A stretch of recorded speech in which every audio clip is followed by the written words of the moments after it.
Grant had surgery on his knee after a stupid rec league soccer injury.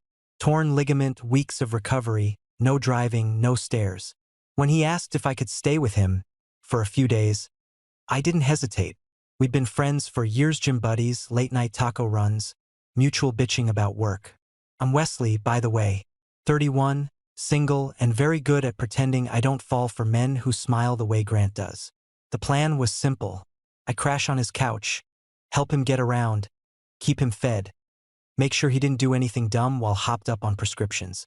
A week, maybe 10 days. Then life would go back to normal.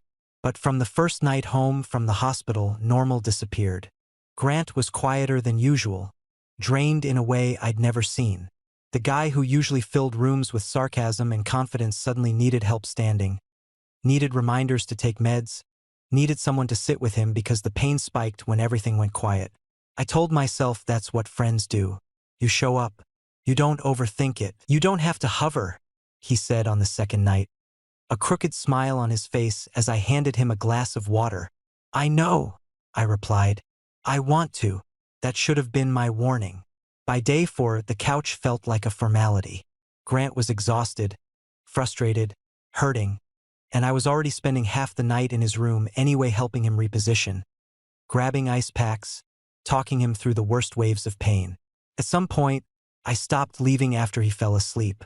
I'd sit in the chair by his bed, scrolling my phone, listening to his breathing even out. You could just stay, he murmured once, eyes closed. In case I need you. Our conversations stretched late into the night, less joking, more confessions, regrets, things neither of us said out loud during daylight. One night, while helping him sit up, he winced and grabbed my wrist harder than he meant to. Sorry, he muttered. I hate needing you like this. The words landed heavier than they should have. You don't, I said.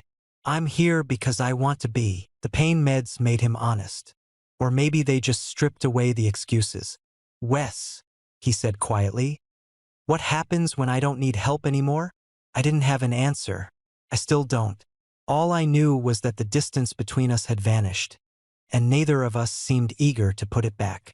And that was before the night everything finally tipped past the point of pretending. The night everything shifted for real didn't feel explosive. Felt inevitable. Grant's pain had been worse that evening. The swelling hadn't gone down, and frustration clung to him thicker than the sweat at his temples. I helped him through his meds, through the slow stretch the physical therapist insisted on, through the anger he tried and failed to joke away. By the time we were both quiet, the apartment felt smaller than usual, like the walls were listening. Stay? He asked again, softer this time. I didn't answer. I just lay down beside him. Morning came too fast. Grant didn't remember everything, or maybe he remembered enough to be cautious. He was quieter, more guarded. We didn't talk about the kiss. Not directly, but the space between us had changed. Charged. Unavoidable. Every touch after that meant more. Helping him stand. Adjusting pillows. Passing him a glass of water. His eyes lingered too long. Mine did too. The unspoken question hovered between us. Was that a one-time mistake, or the beginning of something neither of us was ready to name? I was starting to realize the hardest part of helping him heal wasn't watching him struggle. It was knowing that once he didn't need me anymore, I might lose him completely. And the thought of that hurt worse than anything he was recovering from. The next few days were harder than the night itself. Not because anything dramatic happened, but because nothing did. Grant acted normal. Too normal. He joked again, asked about work, complained about the physical therapist like he always did. If someone had walked into the apartment, they would have seen exactly what they expected. A guy recovering from surgery and his friend helping out. But every time our eyes met, something flickered. Recognition. Restraint. I caught myself adjusting my behavior in small, stupid ways. Standing a little farther away than necessary. Keeping my hands busy so I wouldn't reach for him without thinking. Pretending I didn't notice when his gaze followed me as I moved around the kitchen. One afternoon, while I was chopping vegetables, he broke the silence. You okay? He asked. I glanced over. He was propped up on the couch, knee elevated, watching me like he was trying to read something I wasn't saying out loud. Yeah, I said too quickly. Why? He shrugged. You've been distant. The irony almost made me laugh. I'm just trying not to make things weird, I admitted. Grant exhaled slowly. So we are acknowledging that things are weird. I set the knife down. There was no point pretending anymore. Do you remember what happened? I asked. He didn't answer right away. His jaw tightened, then relaxed. Enough. That single word carried a lot of weight. Then why aren't we talking about it? I asked. Because, he said carefully, I don't know what it means, and I don't want to say the wrong thing and screw this up. Screw what up? I asked. Our friendship. He looked at me, then really looked at me with something raw in his expression. Whatever this is, he said. I don't want to lose you. The words hit me square in the chest. I crossed the room without thinking, stopping just short of the couch, close enough that I could feel the pull again, that quiet gravity between us. You're not going to, I said. But we can't keep pretending nothing happened. Grant nodded. I know. There was a pause. A long one. I've never, he started, then stopped. He scrubbed a hand over his face, frustrated. I've never felt like this about a guy before. Something in his voice confused, vulnerable, made my chest ache. I have, I said softly. Just not about you. Until now. He looked surprised by that. Not uncomfortable, just thoughtful. So what do we do? He asked. I smiled faintly. Right now, you heal. I help. We take it slow. And later, I shrugged. Later we see if this is real without painkillers and recovery haze. Grant laughed quietly. That sounds smart. Yeah, I said, which probably means we won't follow it perfectly. That earned a real smile from him, the kind I'd missed more than I realized. From then on, things shifted again, but into something steadier. We didn't kiss. We didn't cross any new lines. But we stopped pretending there weren't lines at all. He leaned into my touch instead of flinching away from it. Let his hand rest on mine longer than necessary. Let himself be quiet with me without apologizing for it. One night, as I helped him settle into bed, he caught my wrist gently. Stay? He asked. Not the same way as before. This time it wasn't need. It was choice. And for the first time since his surgery, the ache in my chest felt less like fear and more like hope. Recovery has a rhythm to it. Pain, progress, frustration, repeat. By the second week, Grant was moving better.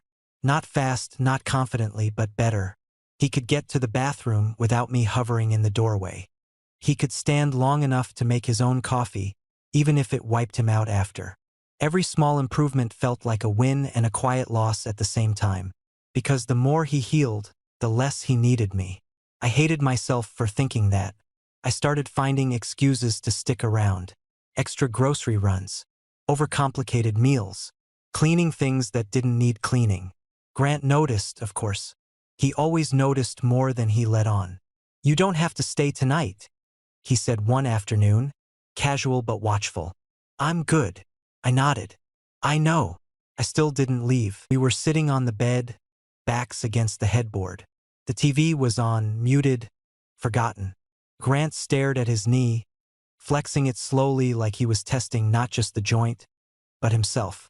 I keep thinking about that night, he said. I didn't pretend to misunderstand. Me too. It felt real, he said. And that scares the hell out of me. Why? He huffed a quiet laugh. Because I don't know where it fits. Into my life. Into how I see myself. I turned to him. You don't have to figure everything out right now. I know, he said. But I also don't want to wake up one day and realize I pretended this didn't matter. That hit close to home.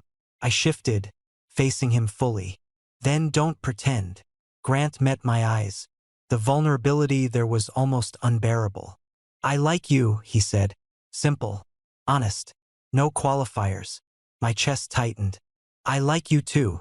Silence stretched between us, not awkward, just heavy with what we were finally allowing ourselves to say.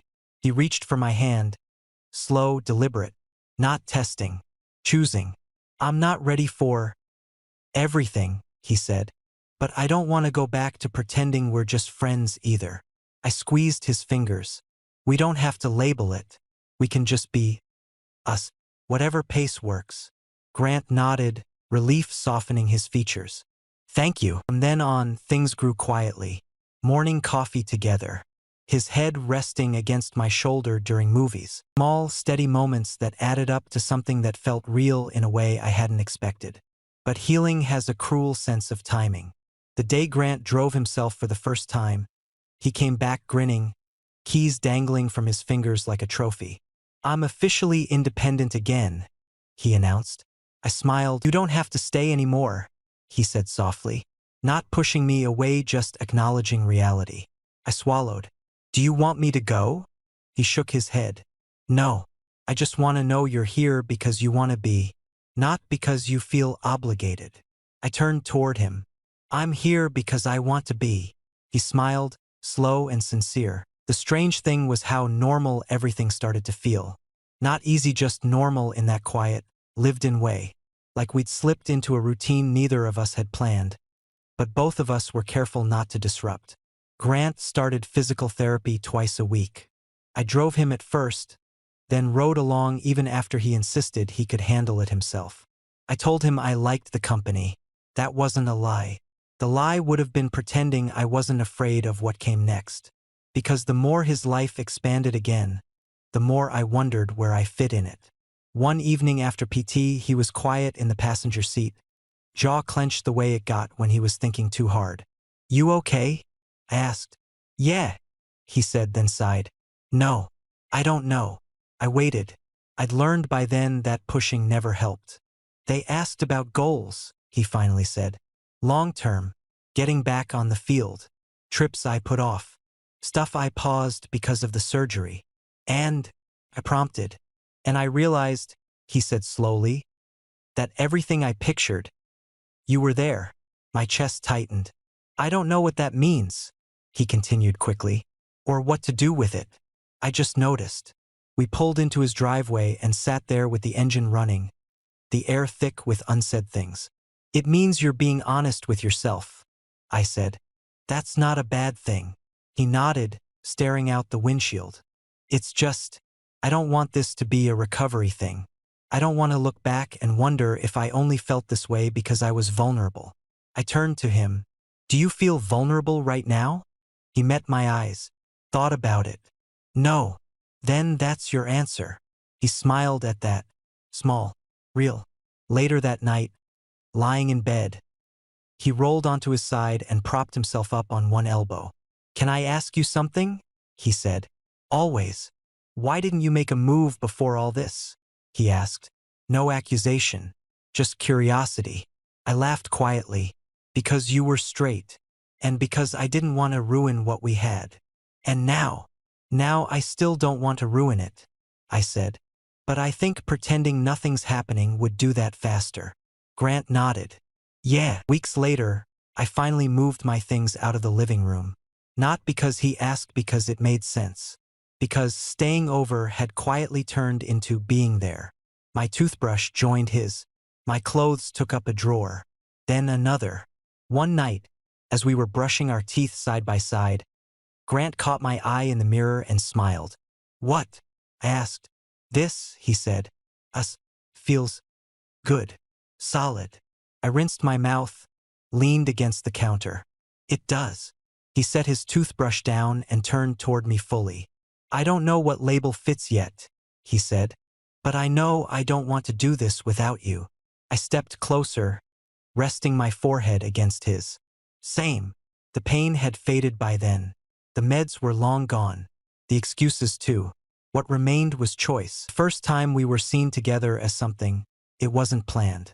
Grant had been cleared to walk longer distances, no crutches, just a slight limp when he got tired. We went out for coffee, his idea. Public. Casual. A test neither of us admitted we were taking. The barista smiled at us like we were obvious. What can I get you guys? She asked, already reaching for 2 cups. Guys. Plural. Together. Grant glanced at me, just for half a second. I waited for the flinch. It never came. He ordered like it was nothing. We sat by the window, knees brushing under the small table. "You okay?" I asked. "Yeah," he said. Then, quieter, "I like this." "So do I." That was when I realized how much I'd been bracing for something to go wrong. A sudden panic. Regret. Him pulling away once the world came back into focus. Instead, he leaned closer. The next hurdle came from a place I should have expected his friends. A small get-together. Beer, bad music, the same group I'd known for years. Grant hadn't said anything beforehand, just told me to come with him. I didn't ask questions. At first, nothing felt different. Same jokes. Same teasing about his recovery.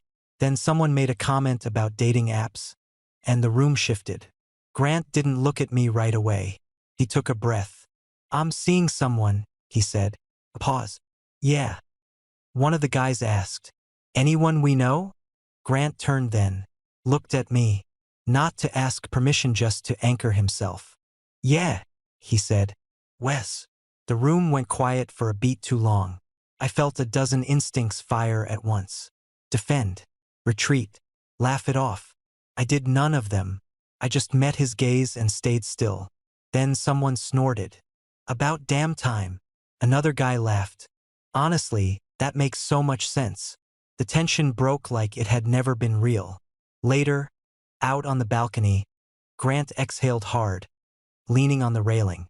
"Okay," he said. "That was terrifying." I smiled. "You did good." He looked at me, eyes bright with something like relief. "You know what's weird?" he said. "What?" "I thought losing my independence would be the worst part of surgery," he said. "Turns out it was the thing that forced me to stop lying to myself." I kissed his hair. "Funny how that works." He shifted closer. "You didn't save me, you know." "I know," I said. "But you stayed while I figured myself out," he added. "That matters." It did. And hearing him say it mattered too. We weren't perfect. We still had awkward conversations ahead. Family, labels, the future. But the foundation was there now, built on care, honesty, and the quiet understanding that boundaries hadn't disappeared. They'd evolved into something stronger. And for the first time, I wasn't afraid of what happened next. The real test didn't come in a dramatic moment. No shouting, no ultimatums, no sudden crisis. Came on an ordinary Tuesday night. Grant was back at work by then, lighter schedule, still careful with his knee, but fully himself again. I'd gone back to my place to grab more clothes, standing in my half-empty bedroom, realizing how strange it felt to be there alone. When I got back, he was on the couch, scrolling through his phone. He looked up when I walked in, smiled, then hesitated. "Hey," he said. "Hey," I replied, setting my bag down. "What's up?" He patted the cushion beside him. I sat. "I had therapy today," he said. "Physical or dash?" "Other," he interrupted gently. "The talking kind." That got my attention. "I told him about us," Grant continued. "About how this started. About you." I waited. I'd learned that silence was sometimes the best way to show up. "He asked me if I would have let myself feel this if I hadn't been forced to slow down," Grant said. And I hated how long it took me to answer. I felt a flicker of fear. Old instinct. I didn't move. "But here's the thing," he went on. "The answer wasn't no. It was, I don't know." And that scared me. I turned toward him. "Scared you how?" "Because I realized something," he said quietly. "Even now, when I don't need you the way I did before, I still want you here. I still choose this." My chest loosened. "I don't want our story to be the guy who helped me after surgery," he said. "I want it to be the guy I built a life with, if you're still in." I didn't hesitate. "I am," I said. "I've been in. Even when I was pretending not to be." Grant smiled, eyes a little glassy. He leaned forward, resting his forehead against mine. "Good," he murmured, "because I'm done pretending." Months later, his knee barely a thought anymore, we talked about that time like it belonged to another version of us. The pain, the meds, the blurred boundaries that started it all. They hadn't cheapened what we became. They just cracked us open. Sometimes, late at night, Grant would joke, "You know, you totally took advantage of me while I was vulnerable." I'd laugh and kiss his shoulder. "You're welcome." But the truth was simpler than that. I helped him recover from surgery. Somewhere along the way, we stopped pretending we were just helping each other survive and realized we were choosing to stay. And that choice, that was the real healing. A year later, I'm standing in our kitchen watching Grant struggle with a jar he absolutely refuses to admit is stuck. "I've got it," he mutters, twisting harder. "You had knee surgery," I remind him. "Not an ego transplant." He shoots me a look. "I don't hear you volunteering." I take the jar, pop it open effortlessly, and slide it back to him. He stares at it, then at me, then laughs full, easy, unguarded. "Unbelievable," he says. "I fell in love with a man who opens jars for a living." "That and emotional support," I say. "I'm multifaceted. This is what it looks like now. No dramatic music. No blurred lines. Just small, solid moments stacked on top of each other until they became a life." Grant's knee healed completely. He plays soccer again, more careful, smarter about it. Sometimes I go watch from the sidelines, coffee in hand, pretending I don't love the way he looks back at me after a good play. Like he's checking that I saw it. I did. I always do. The surgery still comes up occasionally, usually late at night, when the world is quiet and honesty feels easy. "Funny how that was the worst time of my life," he once said, tracing idle lines on my arm. "And also the reason I stopped running from myself." I kissed his temple. "I didn't plan on falling in love with you while you were drugged and grumpy." "I wasn't that grumpy," he protested. "You asked me if the couch was judging you." He laughed into my shoulder. "Okay, maybe a little. We never pretend it started perfectly. We don't romanticize the pain or the confusion. But we also don't regret it. Boundaries didn't vanish, they evolved, reshaped by trust and choice instead of necessity. Sometimes people ask how we met. Grant usually answers first. "He helped me after surgery." And then always he adds, "And he stayed." That's the part that matters. Not the injury, not the recovery, just the staying.